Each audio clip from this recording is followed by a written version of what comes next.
Hi నమస్తే, welcome to 3 TV news channel. నేను మీ బైరం రవివర్మ. నేను ప్రజల మనిషిని అంటూ ఎప్పుడు ప్రజల్లో కలిసిపోయి పెళ్ళైనా పేరెంటమైనా ఏ కష్టం వచ్చినా ఏ నష్టం వచ్చినా అది చావైనా ఏదైనా సరే నేను ముందుంటా అని చెప్పి అనే ఒక గొప్ప నాయకుడు ఈరోజు మన స్టూడియోలో ఉన్నారు. ప్రస్తుతం వచ్చేసి మన మాజీ ఎమ్మెల్యే, మాజీ జెడ్పీ చైర్మన్ అయినటువంటి పుట్టమధుకర్ గారు మన స్టూడియోలో ఉన్నారు. నమస్తే అండి. నమస్కారం. ఎలా ఉన్నారు? బాగున్నా. ఇప్పుడైతే రాజకీయ వేడిలు బాగా సాగుతున్నాయి. కాంగ్రెస్ ప్రభుత్వం ఏర్పడ్డ తర్వాత 6 గ్యారంటీల మీద మేము సక్సెస్ సాధించామని చెప్పి కాంగ్రెస్ నాయకులు చెప్తున్నారు. వాళ్ళు అయినాయి అని చెప్తున్నారు, ప్రజలు మాకు ఏం కాలేదని చెప్తున్నారు.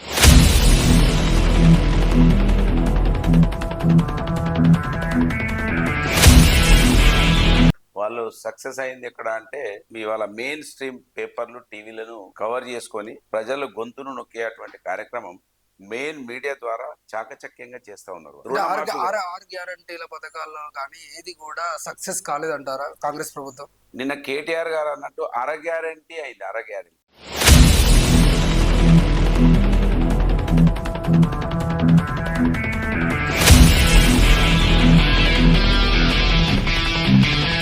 మంతిన్లో మీరు గతంలో చూసుకుంటే ఎమ్మెల్యేగా చాలా సేవలు చేశారు.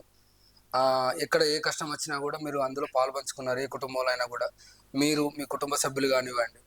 అలాంటి పుట్టమధుకర్ ఎందుకు ఓడిపోవాల్సి వచ్చింది? ఓటమికి అనేక కారణాలు ఉంటాయి.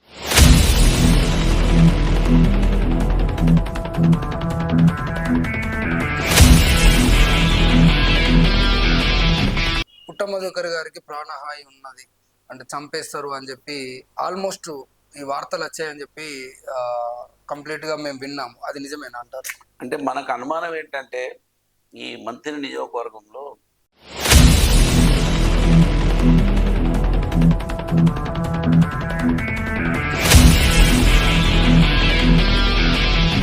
మంత్రిలో మా ఎమ్మెల్యేకి ఏం పేరు ఉందంటే, ఆయన డైరెక్ట్ నేను అరే అన్నాడు, తురే అన్నాడు. ఐసుగడ్డతోటి చంపేస్తాడు. ఐసుగడ్డతోటి చంపితే ఇంకా ప్రూఫ్ ఉంటుంది ఎక్కడ? ఐసుగడ్డతోటి కూడా చంపచ్చు, తెలుసు కదా మీకు. ఐసుగడ్డ మంచిగా చాకులాగా కూడా చేయొచ్చు, అంతే కదా. ఐసుగడ్డతోటి పొడిసి ఇంకెక్కడైనా ప్రూఫ్ దొరకబడతారా మీరు? అంత తెలివి కలటువంటి చాణక్య నీతులు ఆయన ఎక్కువ చదువుకున్నాడు. బీఆర్ఎస్ ప్రభుత్వం ఉన్నప్పుడు వచ్చేసి 1,00,000 కోట్లు అప్పు చేశారు కాబట్టి మాకు ఇబ్బంది అవుతుందని చెప్పి ఇప్పుడు వాళ్ళు మీడియాలో చెప్తున్నారు. హరీష్ రావు గారు స్పష్టంగా చెప్పిండు, 4 లక్షల కోట్ల లోపలనే అప్పు ఉంటుంది. ఆ 4 లక్షల కోట్లలో కూడా రైతు రుణమాఫీ పేరు మీద, రైతు బంధు పేరు మీద దాదాపు 1,50,000-2 లక్షల కోట్ల రూపాయలు ప్రజలకే ఇచ్చింది గవర్నమెంట్.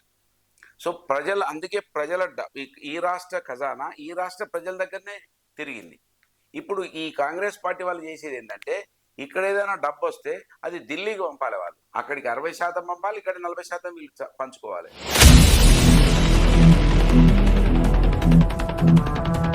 ఈ మధ్య కాలంలో చూసుకుంటే మీరు గెలిచిన, ఓడిన, అవుట్ రైట్ గా మళ్ళీ నేను అలానే ఉంటానని చెప్పి వెళ్ళడం, ప్రజలకు కొంచెం హర్షం వ్యక్తం చేయడం చూసాము. అంటే అది బై నేచర్ మనది. మనం మంత్రి నేను కూడా కోపం వచ్చి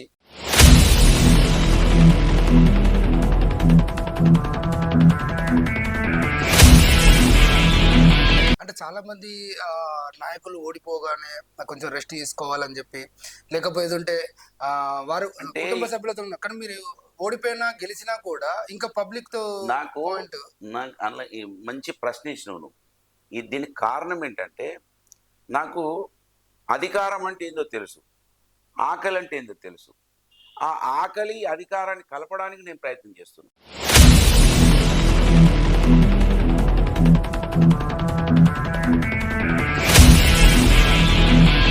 ఇప్పుడు నిరుపేద కుటుంబాలకు సంబంధించిన విద్యార్థులను అంటే వాళ్ళకి స్థోమత లేని పక్షాన మీరు నిలబడి ఒక 10 మందిని మీరు యుఎస్ఏకు పంపించారని చెప్పి మేము విన్నాం. అది ఎంతవరకు నిజమే?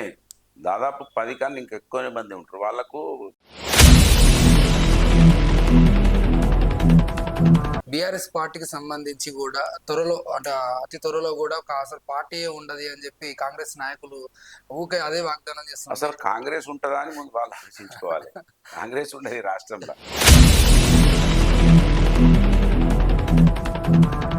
మీరు మీ అమ్మగారి పేరు మీద ట్రస్ట్ పెట్టారు, అంటే మీ అమ్మ నాన్నగారి పేరు మీద ట్రస్ట్ పెట్టారు. పెట్టిన తర్వాత చాలా మందికి అంటే మేము కూడా విన్నాము చాలా సేవలు చేస్తారని.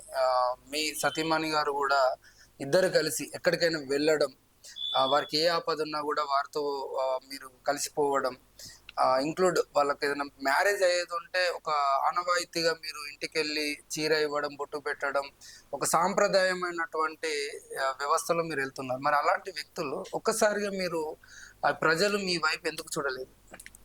అంటే ప్రజలు చూడకపోవడానికి నేనైతే బాధ్యుని కాదు. సరే, ఈ నేను ఎన్నికల సమయంలో నేనేం అద్దాల మేడ కట్టిస్తా, ప్రతి ఇంటికి ఒక మోటార్ సైకిల్ కొనిస్తా, కారు కొనిస్తా అని ఇక్కడ చెప్పలేదు.